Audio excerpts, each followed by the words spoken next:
Recently, I made a video where I made a tiny lidded jar using coils. This video is going to be much the same, only we're going to be using slabs to make the tiny jar instead of coils. If you haven't checked out the coil video, I'm going to go ahead and put a link in the description below. You can check it out.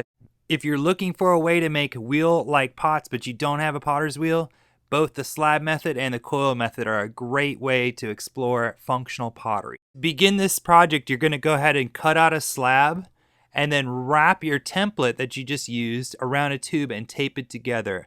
The tape and the paper keeps the slip from sticking to the cardboard tube, and it's going to make it really easy to remove the tube when you're finished. When you're rolling the slab around the tube, notice how my slab overlaps itself. This is going to make it really easy to cut. We're going to cut this at an angle through both slabs, and doing this, laying it on top of each other, makes it fit up perfectly. It's just going to fit together perfectly, and cutting that at an angle, which is called a miter joint, is going to increase the surface area of our joint and make a lot of room for us to score and slip, and it's really going to make this joint strong. You're going to notice here that I'm going to use a serrated rib to do my scoring. A serrated rib is a great thing to use on really fresh clay like this where you have a lot of surface area to put together. So I'm going to use that serrated rib and just put a little slip in there, bond it together. When you go to do your fit up, you want to make sure that you're putting the two pieces of the angled miter joint together. You want where they're touching where you scored. You don't want to overlap the slab. You're going to take that serrated rib and use the smooth edge of it, curve it, and push the slip and the clay against the tube. This is going to smooth out the inside at the same time as the outside gets smoothed up, and it's going to make an almost invisible, very strong joint. To make the vase, I've taken a slab of clay and I put it on my banding wheel. And I'm going to make a few concentric circles. The whole key to this project is to keep it centered on the banding wheel and keep it as round as possible. So I've drawn these concentric circles to help me get the pot in the middle of the wheel and get it centered.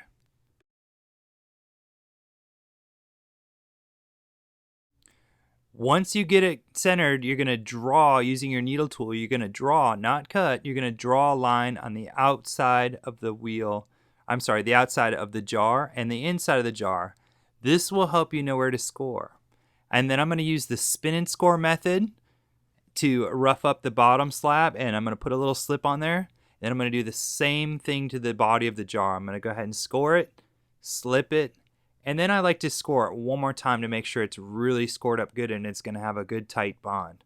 The last thing you want is your jar to leak. Now I'm really going to take my time and make sure it's as centered as I can get it and as round as I can get it. Spending a couple extra seconds getting it as perfectly centered is really going to save you a lot of time. That lid will be really easy to fit onto your pot if it's round.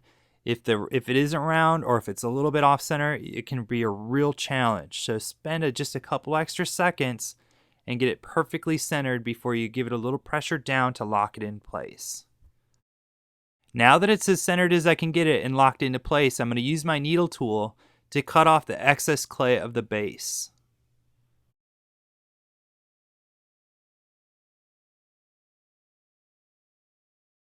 To make it easier to fit up the lid, I'm going to make sure that the top is level.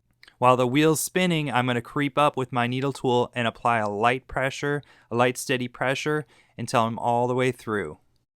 The next step is what we refer to as the gallery, or the indented part of the pot that holds the lid.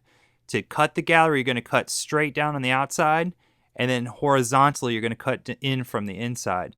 Your goal is to cut down deeper than the thickness of the lid, so the lid sits in there securely inside the gallery. Now it's time to cut that gallery. It really helps to brace your arm or your elbow against the edge of the table to hold the needle tool steady. And I'm going to cut down a little bit more than I think the thickness of the lid should be. After I've cut down, I can cut in. Remember, you're only going to cut about half the thickness of the slab. If you cut in too far, you will cut the top of your pot off, and nobody wants that. After you've cut down and in, you might find that the little excess clay there does not come loose. In that case, you just need to cut a little bit farther. Remember, you can always cut farther, but once you cut too far, you're going to have to start over again. So being a little cautious and cutting a little bit at a time is good. After you've cut out the gallery, you can use your popsicle stick, a sponge, and sometimes a loop tool really helps just to clean up that inside flange of the gallery and make it look really nice and neat.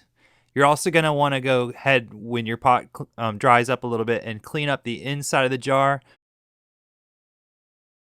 To measure for your lid, you're going to measure from one corner of the gallery to the other corner of the inside of the gallery. So mine is about 91 millimeters. So I'm going to estimate what 91 millimeters looks like on a clean slab while spinning it.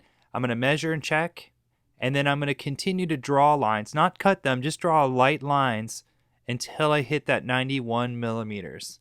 Once I get 91 millimeters, then I'm going to cut all the way through.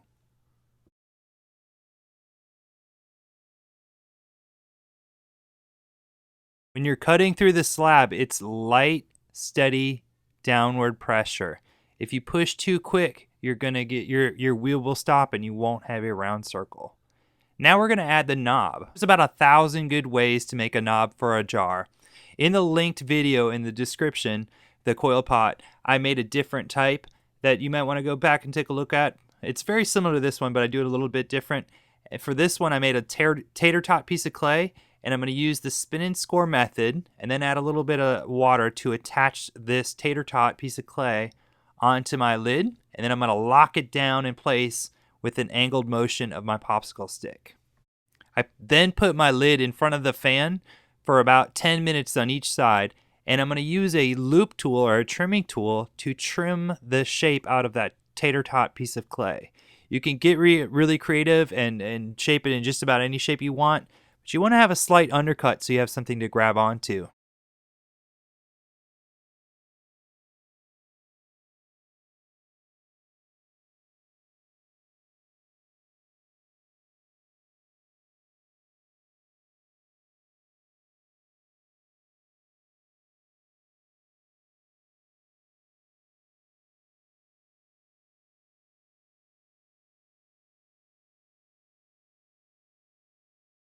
Now that I have it all trimmed up into the desired shape, I'm going to use my finger with just a little bit of water on there to smooth it down into its final shape. And then I like to add just a few lines using that loop tool, the corner of the loop tool, to add a little interest to the lid and round off that edge so it's not sharp and it doesn't chip.